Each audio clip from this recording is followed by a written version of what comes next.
Hello, everyone, and welcome to TeenSpeak 2022. My name is Stephen Daly, and I'll be your host this evening.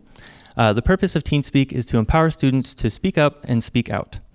TeenSpeak began as merely a dream between the directors of two nonprofits, the Respect Team and the Brandon Foundation. The Respect Team encourages self-respect and respect of others through educational programs in our local middle and high schools, through empowering podcasts for parents and teens, and through engaging with local organizations that serve as resources for teens and their families. The Brandon Foundation is a mentoring and tutoring program where students are shown the power of their potential while supporting them academically, socially, and in leadership. The organization is rooted in faith that guides and develops young leaders to become world changers. At this time, I would like to invite the director of the Brandon Foundation, Katie Smith, and the director of the Respect Team, Amy Hanna, to come to the stage.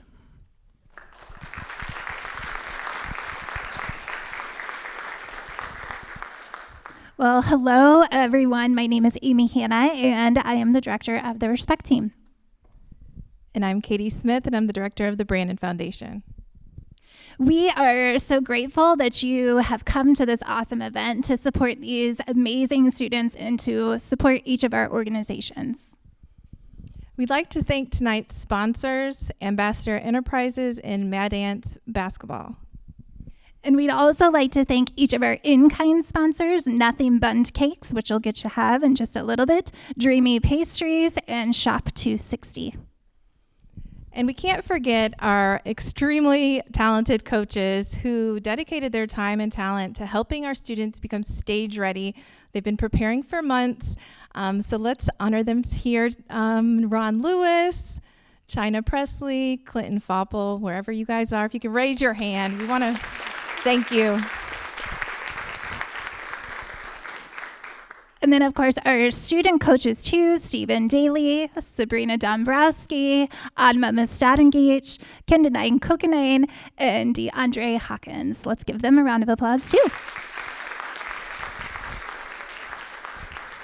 And a special thank you to our videographer for the evening, Mr. Eric Emily. Thank you. And of course, our wonderful host, who used to be a TeenSpeak speaker for us 2 years ago, was a coach for us last year, and is now a host this year, Stephen Daly. Once again, we want to thank you for coming tonight, and again, thank you for supporting our amazing organizations.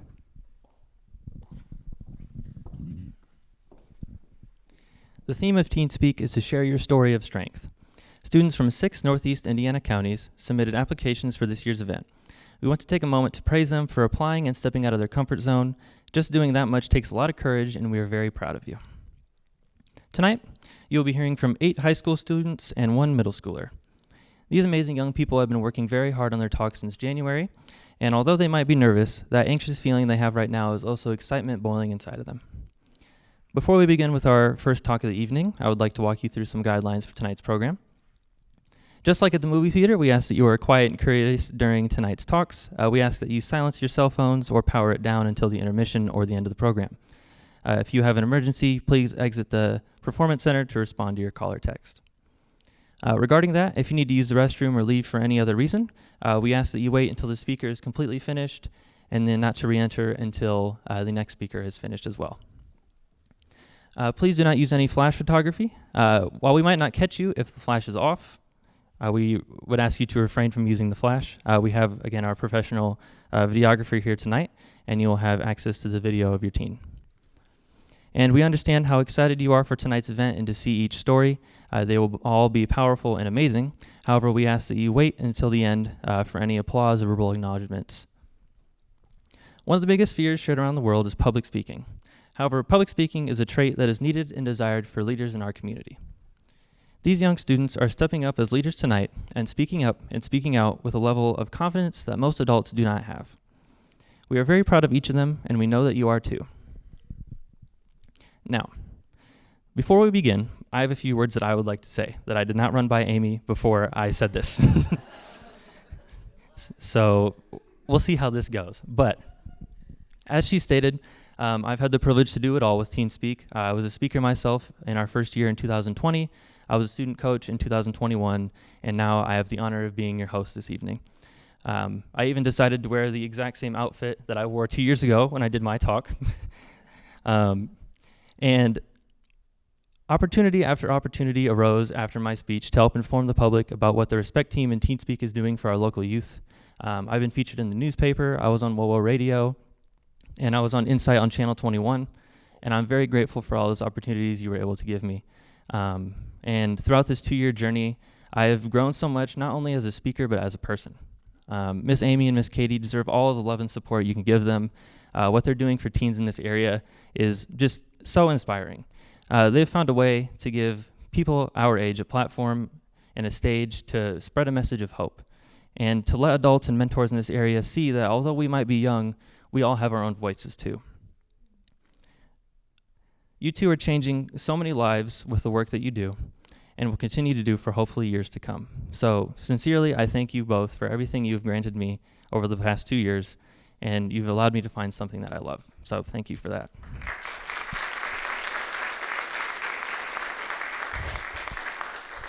I also quickly want to thank every coach that has been there for me along the way, and for every speaker that we've had. Mr. Ron Lewis, who is in the back, he was my coach when I spoke, and not only did he coach me, but he helped me develop my own message that I wanted to spread. And I've had the ability to coach alongside him as I was a student coach the past 2 years. And he's taught me so much about how to do stuff like this. Before I ever did this, I would not be comfortable standing in front of you all talking with a microphone really close to my face. So I thank Ron for that. And this whole process of going through TeenSpeak, it really helps you develop the message that you want to leave with the audience, and something that you want to have a lasting impact with them. So the one that I've developed over time is that we all have to let go of what's tearing us down, and over time we'll come back stronger and better than ever. And I internalized that quote I said a lot recently, and I've applied it to my own life, and just the whole process of going through this has really helped me grow as a person, and I can't thank them enough. So once again, from the bottom of my heart, thank you guys for allowing me to be here tonight and be your host and do everything that you've let me do. So now that I'm done, we can begin with our first speaker of the evening. Our first speaker will be Eden Moore. Eden is a senior at Cornerstone Prep High School, and her story of strength is titled Beauty and Ugliness.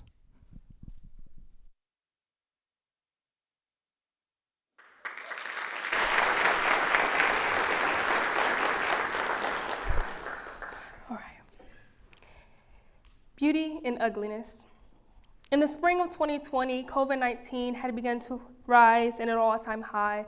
With the rise of COVID cases, no one was able to go out and do the things that we took for granted, like going to play recess with friends without having to wear a face mask, going to friends and family house, grandparents' house without being nervous about getting sick or not, or just going to the grocery store without feeling precautious.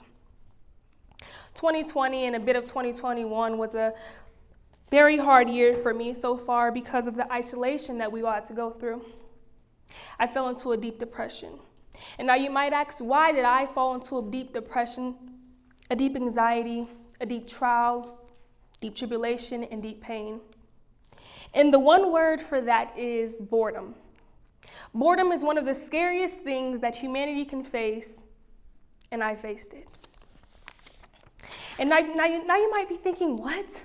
Boredom? Really? Come on. That word is so little and stupid.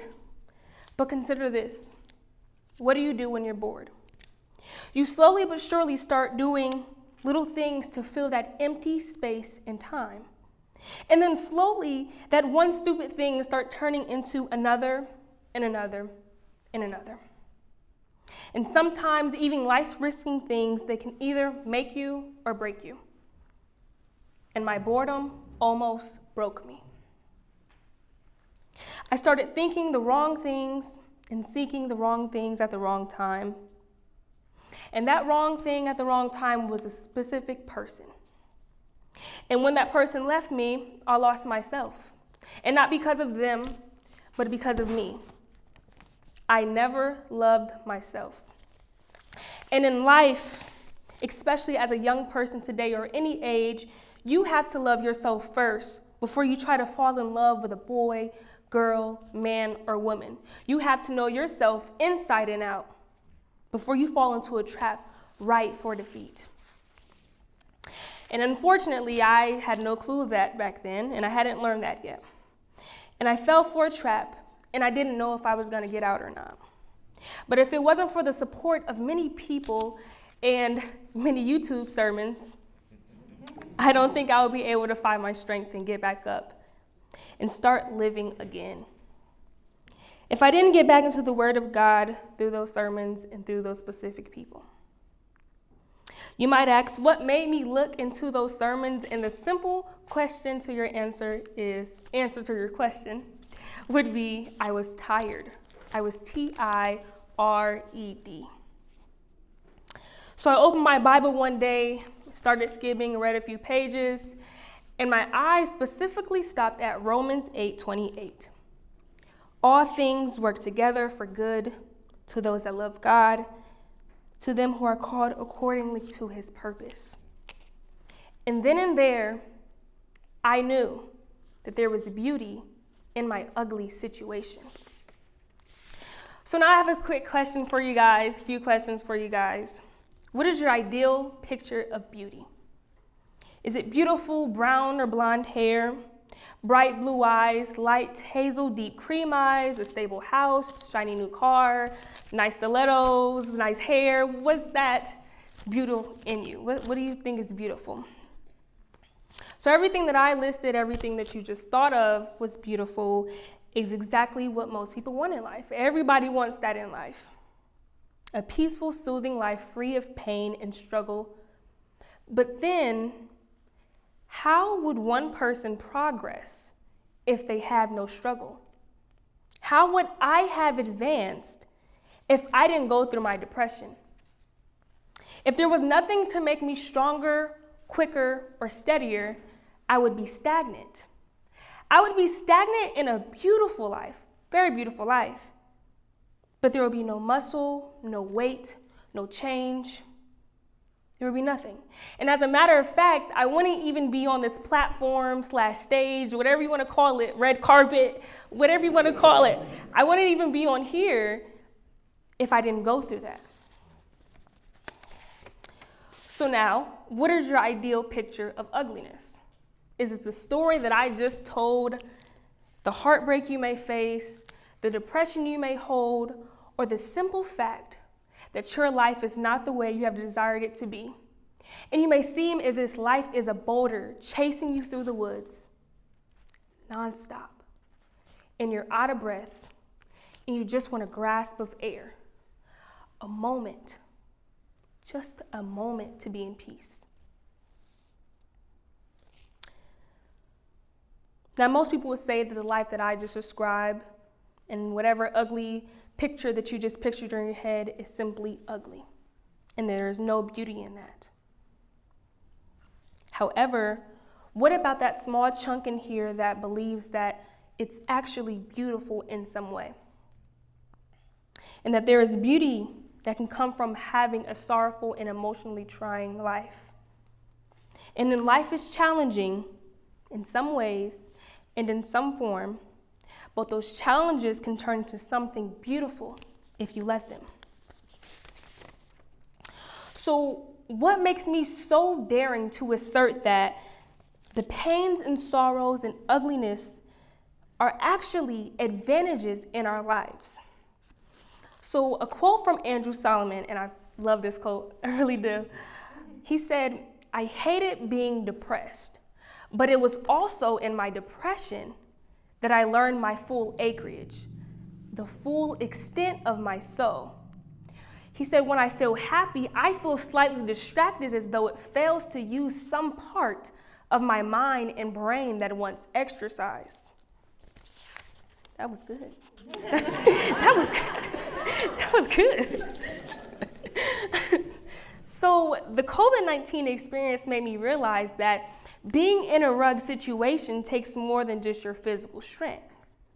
It takes your mind, your body, and soul to commit to seeing the beauty, the elegance in the world that I was, that I am, that you are, and that we're going to live after the heartbreak, and after the pain, and after the depression, and anxiety and whatever you're dealing right now today. Now, the most captivating part that Mr. Solomon stated was, when I feel happy, I feel slightly distracted, as though it fails to use some part of my mind and brain that wants to exercise, right? Meaning, no, nobody asks for sadness or heartbreak or depression. Nobody asks for that. But when you're going through that situation, it does something to your brain where you understand yourself. And so you're able to elevate to the next level. But if you weren't going through that situation, you wouldn't be able to elevate to that situation. So when you're in a position when no trials come around, how will you come up with creative ideas that can enhance the world and heal humanity? If you don't have anything to offer, if you don't have a story to tell, if you don't understand imperfection and stupid, dumb mistakes that all humans make, then how will your household reach the next level? How will your generation reach the next level?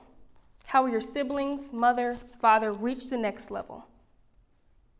And unfortunately, the answer is we can't. And as a result, by understanding that all things will and can and have to work for my good, and each individual that's sitting in this room good, I felt called to push through my pain, and you should feel called to push through your pain and turning into something beautiful, and then share it with others to advance. Though through my pain and the lessons I learned, I created a business for young teenage girls that have a hard time dealing with self-esteem issues and trying to identify who God called them to be in His image, by giving them a quote-unquote pretty box to cause them to see the beauty in themselves. I know it's long, y'all, sorry. So ugliness, pain, hardships, and sadness does not feel good. I know it doesn't, because I was in that situation. It did not feel good. But those periods of our lives can be a stepping stone into something so much bigger in life. Life has to be challenging in order for it to be beautiful in the end. And in the words of William Penn reads, no pain, no palm, no thorns, no throne, no gall, no glory, no cross, no crown. Meaning, if he had no pain, he'd have no palm, no thorns, no throne, no gall, no glory, no cross, there will be no crown.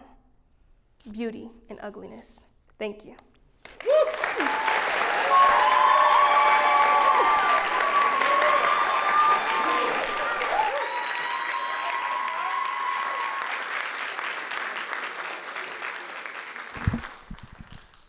Thank you, Eden.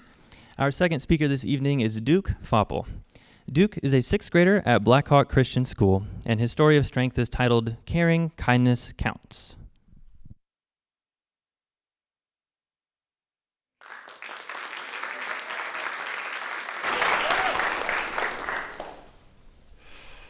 Let me ask you a question. Do you see everybody as valuable, no matter their gender, looks, or race? You see, in 5th grade, I couldn't see myself as valuable because of me being bullied. But we don't have to get into that right now. Right now, I want to talk about in 5th grade. You see, in 5th grade, there was a kid named Smitty. Now, Smitty had some health issues, and so people thought that they had a great explanation to bully him. And there was another kid named Jones. Now, Jones tended to bully kids, and that was just his thing, apparently. And he especially tended to bully Smitty because of his health problems. And that doesn't make sense, right? Because we're all equal built in God's image. Now, because Smitty had health problems, kids thought that they had an excuse to make fun of him, like I said. Now one day, right after lunch, we were going to class, and Jones comes out, and he comes up to Smitty, and he starts bullying him.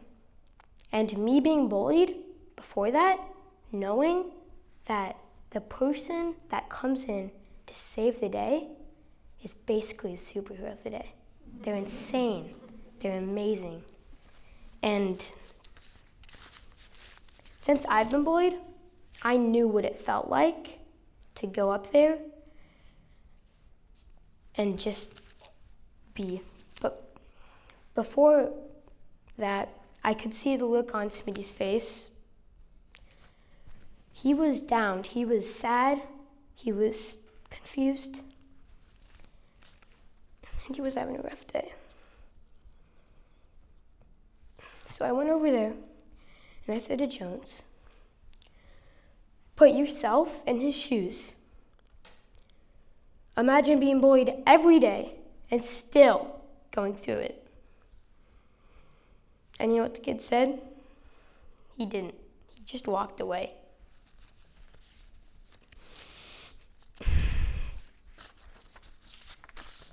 Now, 2 weeks after, I'm just checking my inbox and my email, and I see an email from Smitty's mom. It says, Duke, you don't understand how much of an impact you've made on Smitty's life. That day, he came home happy and so excited.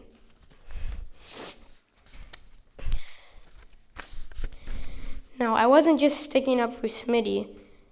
Now, I wasn't aware that sticking up for Smitty was going to make such a big difference. Just to care, just to put myself in his shoes. Sure, I knew what it meant to be bullied, but did I know what it meant for him to be bullied?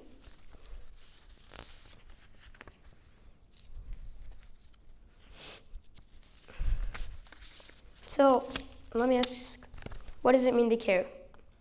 Well, what does it feel like when someone cares about you, when people notice you, and when they see you? To care is to do something as valuable, to see someone as valuable no matter what they do. Even Jones in this situation has value. And because he probably was bullied at a young age, caused him to not think he had value, becoming the bully. What is kindness?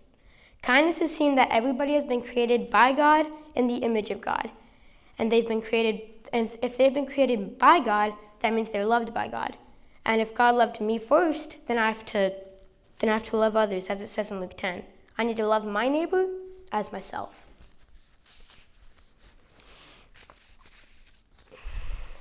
And the only way we can do that is to do what my dad says, to do this on purpose. Care and kindness counts. In conclusion, all I want you to take away from this is I want to challenge you, every single one of you, to take away from this, how can you make care and kindness count? Thank you.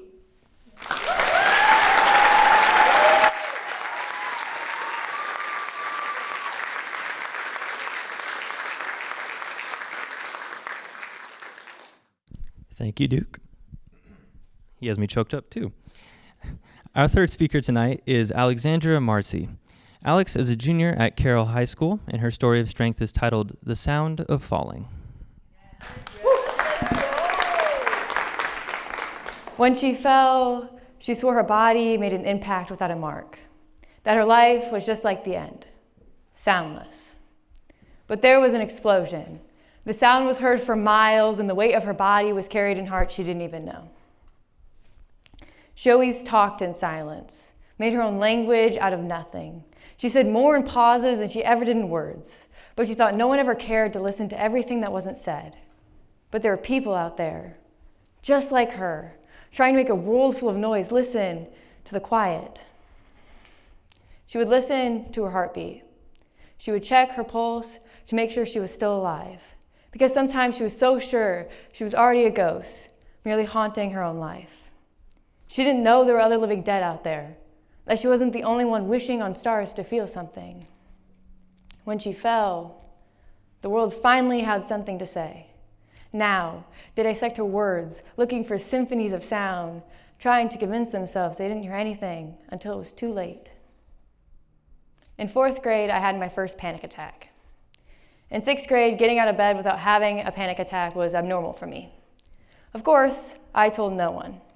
I truly believed that my mental health was something to be embarrassed of, and definitely not something to bring up at the lunch table. In 7th grade, I did not like the girl who looked back at me in the mirror. I was so unhappy, and I did not understand why. I was in a room full of people who loved me, but I still felt so alone. At the age of 13, I was staying up at night, talking friends out of suicide. It became normal, just something friends do. At the age of 15, I was hoping that their attempts weren't successful. I remember sitting in English class next to an empty desk, wishing maybe I would have been a tattletale when they told me they wanted to die.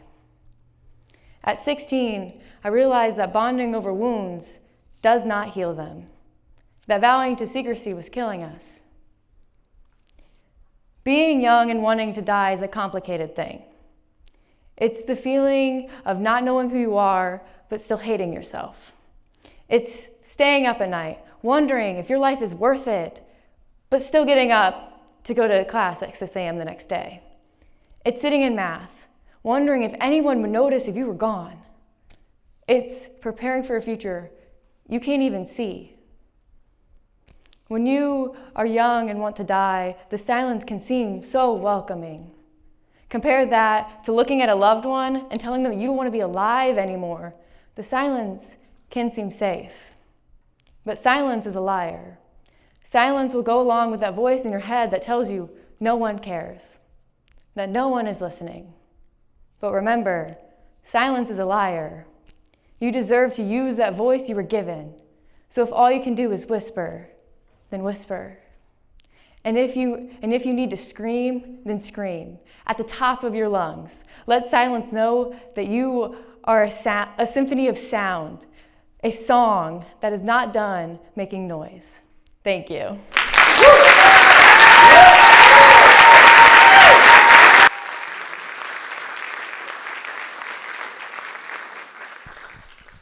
Thank you, Alex. Our next speaker this evening, Our next speaker this evening is Promise Williams. Promise is a freshman at Canterbury High School, and her story of strength is titled Recovering Perfectionist.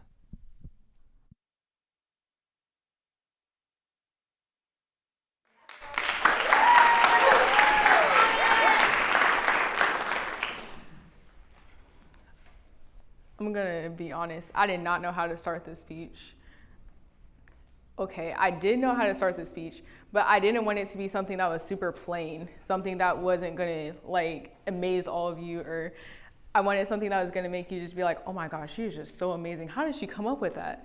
I wanted it to be something that was gonna be better than everyone else who came in here today. And it's not that I don't love them all, it's just that I had a higher expectation of myself. Honestly, that's not what this is about. It's about coming here and telling you all what I have to say. So here it is. I'd like to start by saying that I am an avid dreamer. I like to think things through. I think a lot in my mind. I think things through before I talk, and honestly, it doesn't work every time because I still make a lot of questionable decisions, say things I'm not supposed to be saying, but it has led me to engage interest in things such as writing and art. Writing and art are outlets that I'm able to express everything that's going on in my head and give it a voice, give it life. And I remember this specific time in 3rd grade, we were trying to form a writing group, and we were going to write a novel, actually a series of novels, and we were going to write mangas and comics to go with it, and we were going to try to become New York Times bestsellers as 3rd graders. And obviously this didn't work because we didn't know what we were doing, and the concept didn't even make sense, so we ended it immediately after a week. But also I have an interest in learning things and trying new things. So I wanted to join new clubs and extracurriculars when I got into middle school. I thought it was going to be sort of like High School Musical, because I watched a lot of shows like that. I thought it was going to be like, we were going to have like cool bands and all that. We didn't have any of that because no one cared.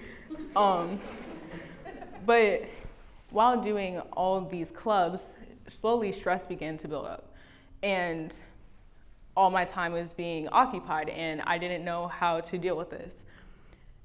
I stopped enjoying things that I was doing because I was really only doing it because I felt like I needed to figure out that distinctive thing that was going to stick, that thing that I was going to pursue through the rest of my life. That's when my mom first called me a perfectionist, and that's the first time I've ever heard this term. I didn't know what it meant, so I immediately thought of it as a negative thing. I never wanted to learn what it meant because I thought that it was going to be something new that I had to combat. I was like, really, Mom? Like, why would you do that? So I continued doing as many things as possible. I was building this stress until finally, around 8th grade, I just stopped. And I didn't do anything, and I couldn't bring myself to do anything because I wasn't enjoying anything that I was doing, and it was just too much. There's this movie, and it's called She's All That. It's a really good movie, so you should definitely watch it if you've never watched it. So there's this specific scene where this character named Zach, he has, I'm sure it's called a hacky sack. I don't completely remember. It's called a hacky sack. And I would do a demonstration if I knew how to use it, but I don't. So this is an imaginary hacky sack. He is playing with it, sort of like this, and he was moving it to each foot. And he was slowly moving it, and the more and more he continued to play with it, he kept getting more intense, and until, like, while he was playing with it, he just kept saying things like, come on, Zach, everyone's counting on you, come on, you need to do this, you need to be good, until finally he just let it drop. And I just completely felt the power of what was trying to be portrayed in that scene, because I knew myself that I wasn't really being who I am, who I was called to be. Thinking that perfectionism was something that I needed to overcome, something that I needed to hide, just went to show that it truly was a part of me. I like to surround myself with an image. And speaking about perfectionism, it's part of me. Having a story to tell forces me to admit that I have flaws. And I'm up here shaking, looking like I'm trying to do this thank you leg or something. This image I'm trying to create in a way is similarly flawed. Because just because I'm deemed with the term perfectionist does not make me a perfect person. To all of you perfectionists out there, I have a single thing to say.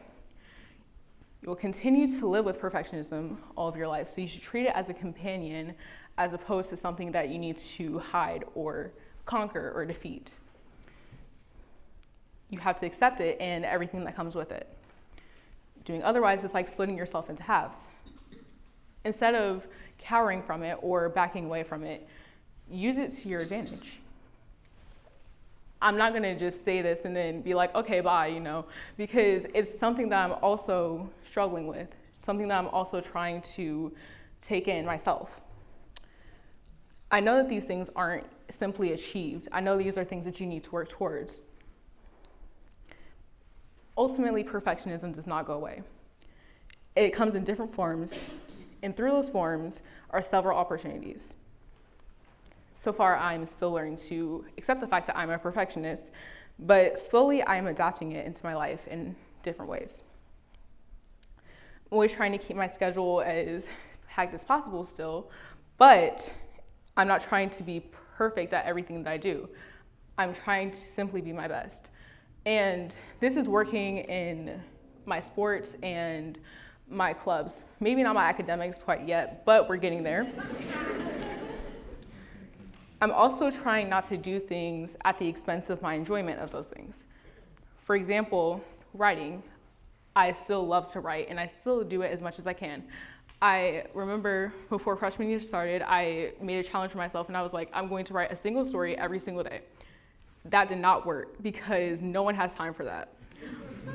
But I tried, and I still write as often as I can. And it's still something that I do daily. And even if I'm not writing like a story or anything, I'm still journaling because it's something that composes my mind and keeps me calm. Similarly with art, I'm trying new things artistically because it's something that I enjoy to do. Like theater. I recently joined theater and it's really fun. And I was actually recently in this play, and it was really fun because I got to throw myself across the table, and I got to pretend to be act like an 8-year-old, even though my role was over 30. So that was really fun. All that to say that your greatest weakness is often also your greatest strength. Thank you so much.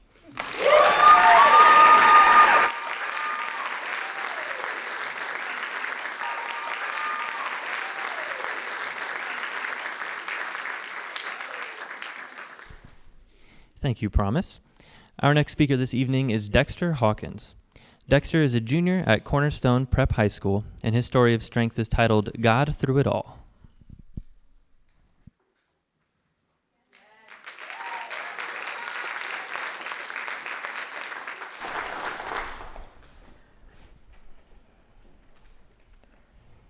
Coming to the realization that everything happens for a reason allowed me to not only cope with myself, but also my story. Hi everyone, my name is Dexter Hawkins, as you guys know. Tonight, I will be sharing my story of strength. By the time tonight is over, I just want you guys to know that God is intentional and that everything that happens in your life happens for a reason because of a call that is placed on your life. Tonight, there will be 3 topics that will be discussed. The first topic is, it's not how the situation looks, but it's what the situation does. The second topic is, the storm only comes so that God can show you a part of you that was hidden in it. And the last topic is, from the storm, a rose grew from concrete. It's not how the situation looks, but it's what the situation does. I've been through so much in my life, and it has made a dramatic change in my life. My life started going downhill when I lost my dad. At the time, I was living with my mom, and I was barely able to see my dad because of a conflict that happened between them, so they separated.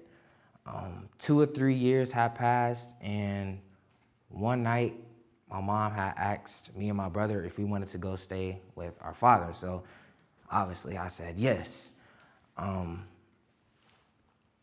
A couple years went by with us living with our dad, and I felt like that things were going great, pretty good, you know? I felt like, I was getting everything back, I was starting to get in the groove of having him with me, and little did I know, things were about to change. One night, we were watching a movie, and the cops showed up outside. So me as a kid, I'm thinking, why are they outside? Like, who are they here for, So I was just confused and lost. And that night started my journey of entering into a storm where I was lost and confused. The storm only comes so that God can show you a part of you that was hidden in it. So through the next couple years of me being taken away from him, and also basically my mom, I began to think that everything that happened that night was my fault. I felt like my dad was locked up because of me. I felt like I was the reason why my mom abused us. I felt like I was the reason that me and my brother and my sister were put in the foster care system. The next couple of years through that foster care system process, we moved through so many houses. I can't even count on my fingers right now how many houses we went through, but it was a lot. And throughout those houses, I acted out because I felt like that if I was to act out enough, or if I was to do something enough, then eventually I would be able to be reunited with my dad. And obviously, it didn't work out. And that's not how it worked. Eventually, I started to think that the reason why we were moving from house to house was because of me, basically. Because I felt like that because I was acting out so much and the things I were doing, I felt like that, they didn't want a bad child. And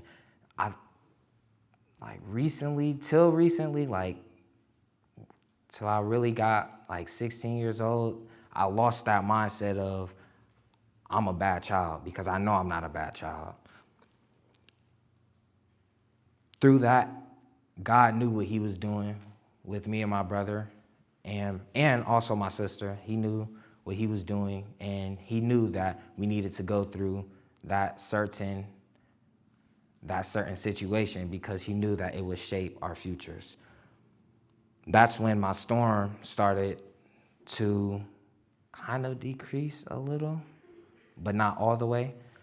After a couple years, God led me and my brother to be received by my Aunt Catrice and my Uncle Shelton, and they are now my parents right now. Can I get a round of applause for that?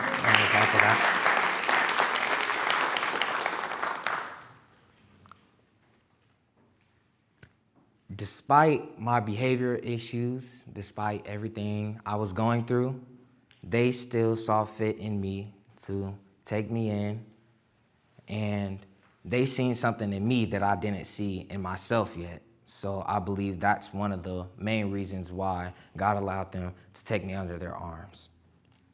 From the storm, a rose grew from concrete. Once I got a bit older, I started to realize that I couldn't forgive my parents because of the way that they left me feeling inside. It was hard, and that's when, I was just beginning to mentally be unstable because I still felt like that everything that happened was all centered around me. And later on, finding out that it wasn't, and that it was a bigger cause, really changed my mindset about things. God then sent a man named Dr. Nelson down in Underwood to my life, and he told me that God is not done writing my story, and that because I have been adopted into this family, that he has given me a second chance to live my life. He also told me, just like they tell me all the time, to forgive my parents because the longer I hold on to that, and the longer I hold on to the guilt that I have, that my life will not progress. Through all that God has done leading up to this point, I'm able to stand here tonight and tell my story of strength. Although it is painful, I'm still able to say it because I feel like that I'm being a blessing to others by sharing my experiences. In closing, the 3 topics that have been discussed tonight are, it's not how the situation looks, but it's what the situation does. The second topic is, the storm only comes so that God can show you a part of you that was hidden in it. And lastly, from the storm, a rose grew from concrete. And lasting thought, never give up hope because many people are dependent on you if you believe it or not. I'm one of them that believes in you, although I don't know every one of you, but I believe in you because I feel like that you also have a message or a gift that needs to be put out in the world. So stay encouraged and stay blessed. Thank you.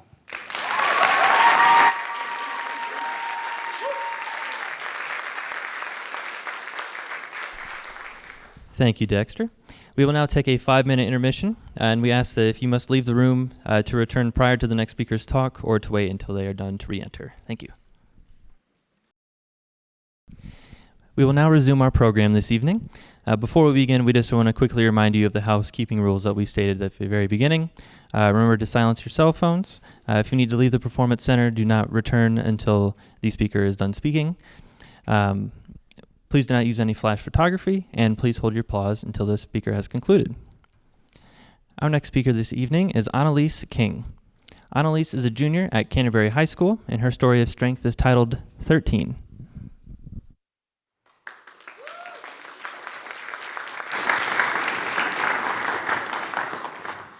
Hi, my name is Annalise King, and I'm one of those kids that has lived through COVID, social media, smartphones, the evolution of Kanye,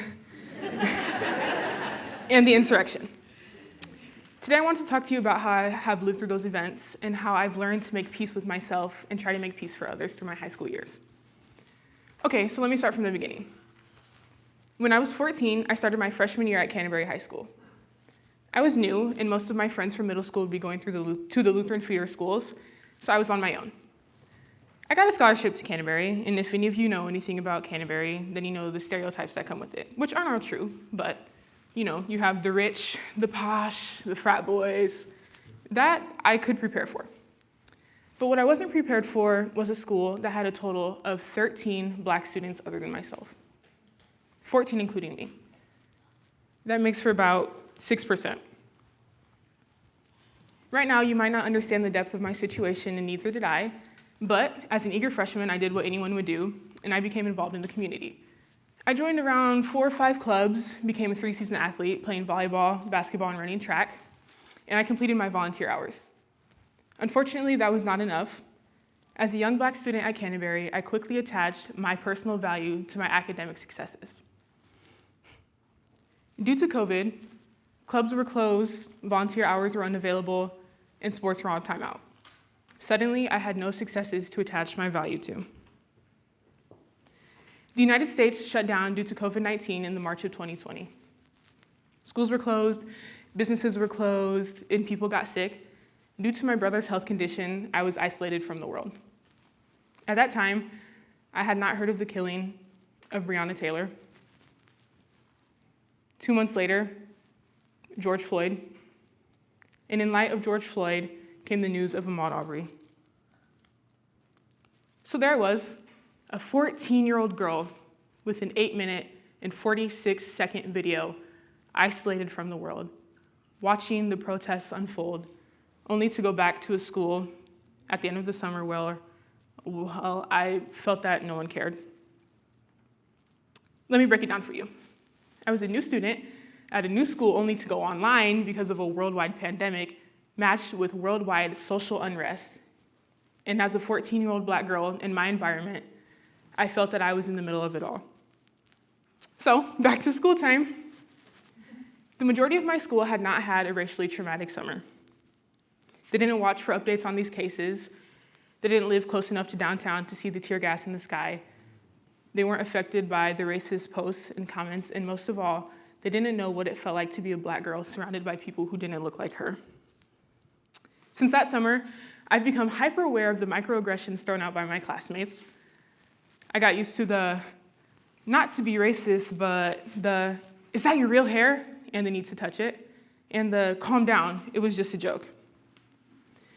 And it's taxing, it's hurtful, it's annoying, it's old, and it changed me.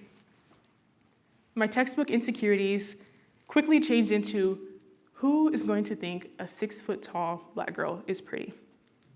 And you know, truth be told, I didn't expect that to happen to me. I didn't want it to, and I didn't expect it to deepen either.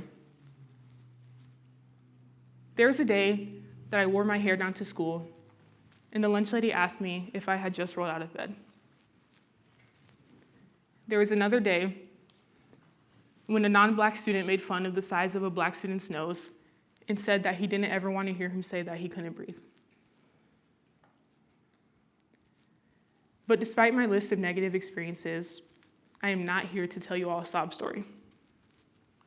As I have transitioned to a junior, I've taken up leadership roles, and I've jumped at every opportunity that I have, like these, to spread awareness. I am now the president of the Black Student Union at my school, and I made a promise to myself and to all those students at Canterbury that I will never be complacent again. So in conclusion, I tell you my beginning and how I've taken these experiences to grow into myself. And I ask you all to be compassionate, be willing to listen and be willing to learn from these stories like mine. Have the courage to stand up for yourself and for others. Thank you.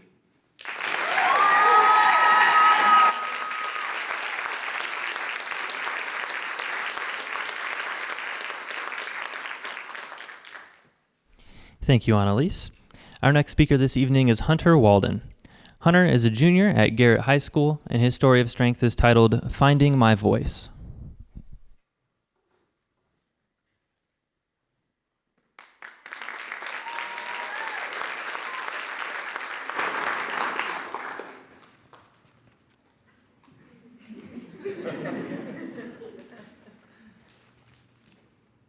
In life, you can write your own story, but not me. I was walking around handing everyone my pen saying, "Here, you're the author of my story now." I was always seeking approval from everyone, and I was so focused on erasing all the stuff other people wrote in my story, I didn't realize the storm I was in. My story started the day the devil was tugging on both shoulders.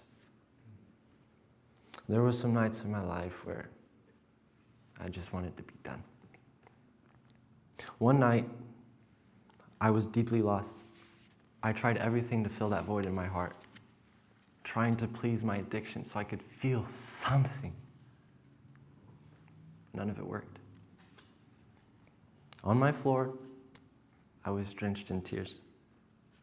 The voices in my head were screaming, but I realized only in the darkness can you see the stars. 1 second away from ending it all,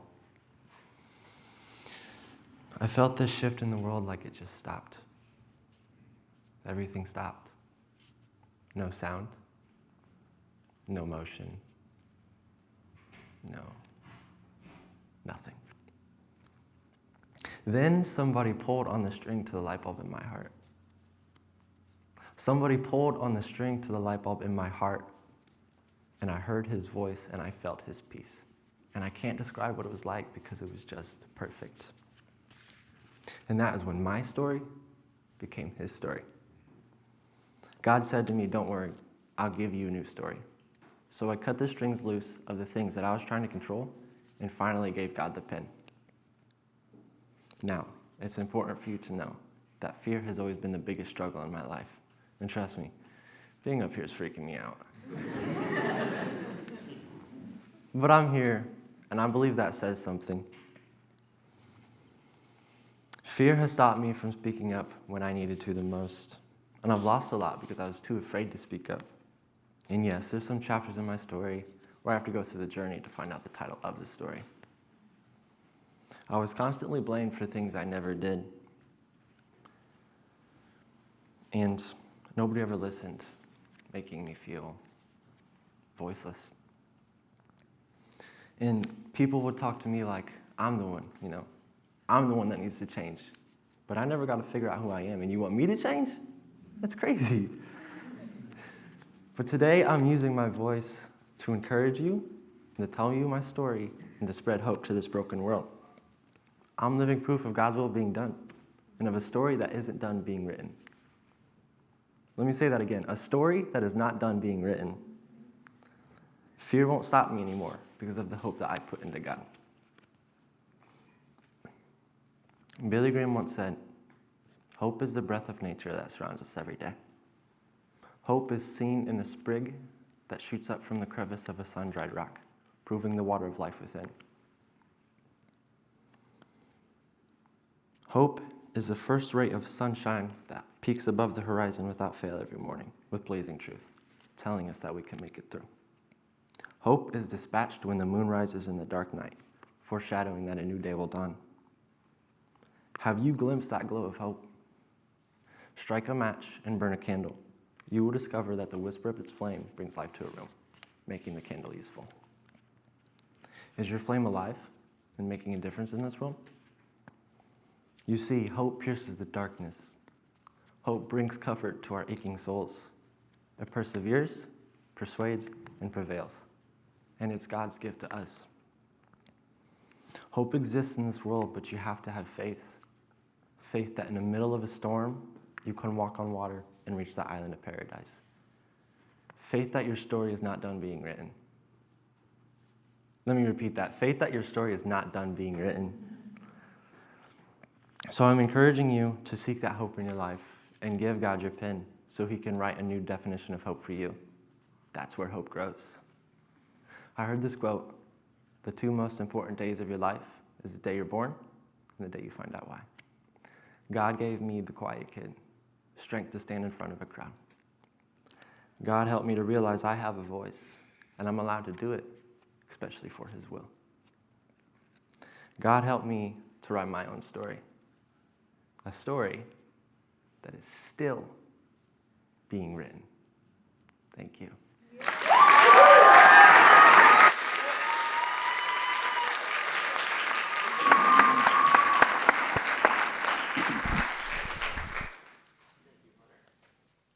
Next speaker this evening is Priscilla Ramirez. Priscilla is a junior at Wayne High School, and her story of strength is titled Pain in the Paint.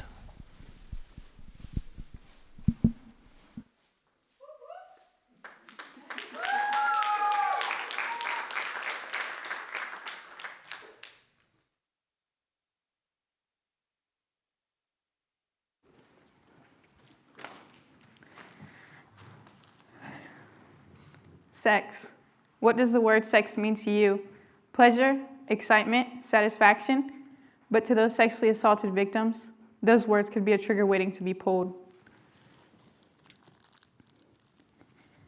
I was the 8-year-old little girl that played with Barbies. My favorite color was turquoise, and I played house with my friends. You wouldn't look at me and think I was facing sexual assault by my mom's boyfriend. It went on for about 2 years, just before I turned 10.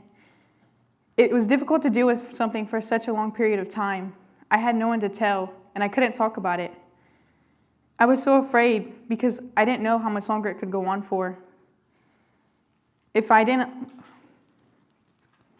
was so afraid to tell anyone because what would people think of me if I didn't like me? What if my family was disappointed in me, or better yet, didn't believe me? I would go stay with friends or have friends spend the night to escape from it. At that age, I would stress eat because I didn't know how to cope with it. I had no way to talk about it. It was November 11th, and I was partially set free. My mother heard him and asked me what happened, and I knew I had to tell her I couldn't let this go on for any longer. It was eating me alive. He got away. No justice was ever done, and I've never heard about him since that day. I started to go to counseling to talk about it so I would feel better, but it was something I had to face on my own. I was scared for my family to find out what happened. Even then, but when everyone found out I lied, I just lied and said it was touching, which is molestation, because I was too afraid to face the fact that I was a victim. To this day, I still get uncomfortable about being around men that I'm not familiar with or know their intentions are pure. A part of me will always have this traumatized 8-year-old little girl. It's not exactly something I can forget, which is why this topic needs to be talked about more. It needs more recognition, and more people should be able to talk about it without feeling uncomfortable. Not many people do bring this topic much awareness. Why isn't rape or molestation focused on? It's a sensitive subject, but a lot of people do hide it because who can you talk to besides a therapist? We need to talk about it more openly, and it shouldn't be something we hide. You're not disgusting, you're not a whore, and you're not asking for it. I'm not disgusting, I'm not a whore, and I didn't ask for it. I woke up one day and I realized I shouldn't be ashamed or embarrassed of myself to talk about my experience. Sexual assault shouldn't be an uncomfortable topic to talk about. No one wants to feel weak or damaged or broken because of their experience. It was out of our control. We should be able to talk about it amongst each other. But do you have a friend that's a survivor? Do you know their story? Probably not. Why? Because in today's society, you're judged for everything, even your deepest pain. You get questioned, why didn't you fight him off? How did you let this happen? It's your fault you let this happen. But rape is caused by rapists. And what we can do is prevent this from happening to someone you know, because this could just happen to anyone. It happened to me. And the color on my body represents the pain on my skin. But I am a survivor.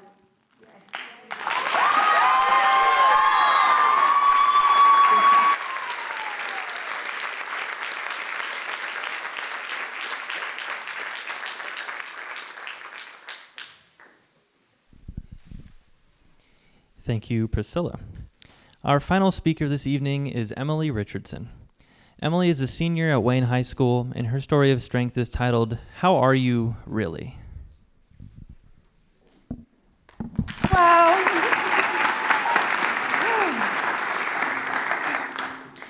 How are you really?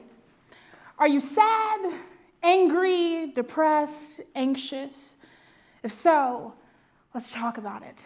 The struggle that comes with mental illness and grief is a feeling of being alone and also isolation. I already said hi, but my name's Emily, and I go by M sometimes, depends on who you are. Today, I am here to encourage you all to ask a simple question. You see, this question doesn't have a right or wrong answer. It also doesn't have a right or wrong way to ask. So, how are you really? Throughout the last year of my high school career, I have learned that resiliency does not mean loneliness, and it does not mean isolation. I've learned it actually means the complete opposite. It means community. It means unity, fellowship, but also, most of all, love. In February of last year, I lost someone I love very, very dearly, my dad. I knew I would miss him. I knew it would hurt, but I didn't know it stayed with you. And if I'm going to be really, really honest and maybe even candid, I didn't know that it stayed with you. However, through the act of actually talking to my people that lost parents or lost a parent, I knew that it indeed did. In the summer, I went out with my girls every day. However, I took a few extra classes, which meant that I had piles of homework to do all of the time. So I couldn't hang out with them all day, but we made time. On this specific day, the girls and I went out and we hit the town. They picked me up in a Honda Civic named Wanda, and we hit the town. It was great. We went to our favorite Walmart, which actually we work at, which was pretty rough. You bump into your managers or your coworkers, and it's just weird. We ate our favorite comfort meal, which happened to be chicken Alfredo from Olive Garden. It's not original. It's a classic. At all. It's a classic, trust. Must try it. Maybe get an extra side of breadsticks. It's amazing. And then after that, we ended the day parked in one of the girls' driveway. We labeled it the perfect day. It was indeed perfect. And then both of the girls turned to the back seat where I was sitting and asked me a simple question. You see, this question was supposed to be simple. I thought it was going to be simple, except it was, how are you really? Around that time, the grief of my father had completely consumed me, and I knew the girls felt it. And so although I was anxious, and although I was scared, and although I was frightened, I was scared. I built up all the courage that I had in my heart, and I knew that the girls loved me, and I knew that I could trust them, and so I spit out 4 words. I miss my dad. And after that came tears and struggle, and it was hard. We talked for hours about my dad. I was able to share stories of laughter and sadness and grief and pain and anger. I was able to talk, finally. It took me a while, but I was finally able to talk. However, unfortunately, the girls and I are no longer friends, which sucks. It sucks. Life happens. However, we used a simple question. How are you really? I like to think that when you use a simple question, it's supposed to be simple. Sometimes it comes with a lot of baggage, a lot of pain, a lot of anger, a lot of hurt. But most of all, it always comes with love if you answer it truthfully and honestly. Using this simple question, I have been able to help a plethora of my peers with their struggles with mental health, living spaces, and even a meal to eat. This simple question is the very foundation of my small but mighty non-for-profit called Helping Hands. You guys will hear about it soon, maybe in the next 4 years after college. I'll make it big. I'm very excited. Using this simple question, you are able to make and build a wonderful friendship, relationship, and even maybe a friendship with yourself, with the people around you, with the people that you love. And so, although I am very anxious right now and very scared, I am filled with love from the people that are here today, here to support all of me and all of the people backstage who are waiting anxiously to see you. And so I ask you all, how are you really? Because I'm scared and I'm anxious. I'm excited, but I am scared. So I encourage you all to ask. Ask your siblings, your friends, your girls, your bros, your classmates, your partners, and even your parents. You can save a life, spread a few smiles, and even maybe drop a few tears. In simple terms, I ask every single last one of you, how are you really? Thank you.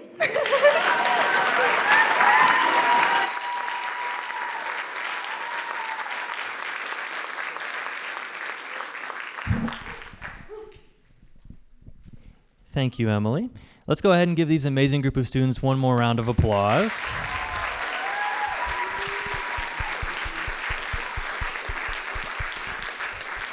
And at this time, I would like to invite Katie and Amy back to the stage. Woo! We're laughing because we can hear them back there going, we're done!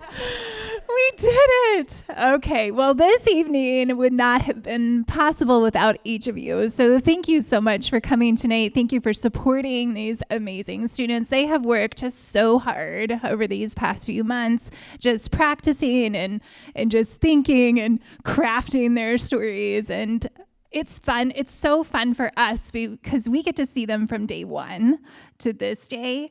And I wish you could see the transformation with us. Your students, your children, they are just amazing, phenomenal kids. So let's give them one more round of applause.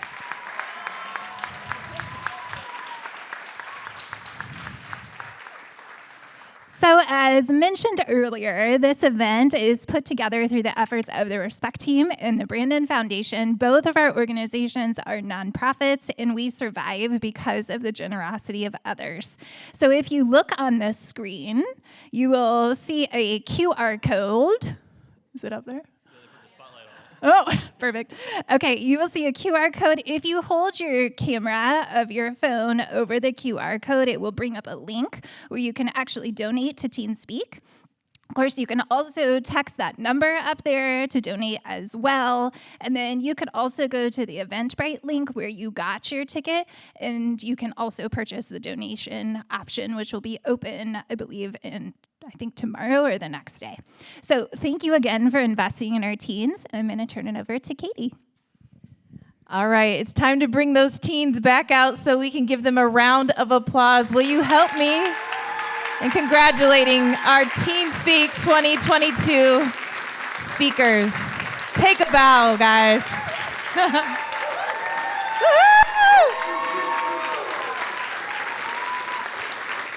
And let's congratulate our wonderful host for the evening, Mr. Stephen Daly. Awesome job. Okay, so we are going to encourage you to go to the dessert reception after this, which is right down the hall, to have nothing but cakes, to have Shop 260, and to have dreamy pastries. They are all delicious, and they are waiting for you to eat. So go ahead, head that way, and you can also take pictures with your students as well. Thank you so much for coming.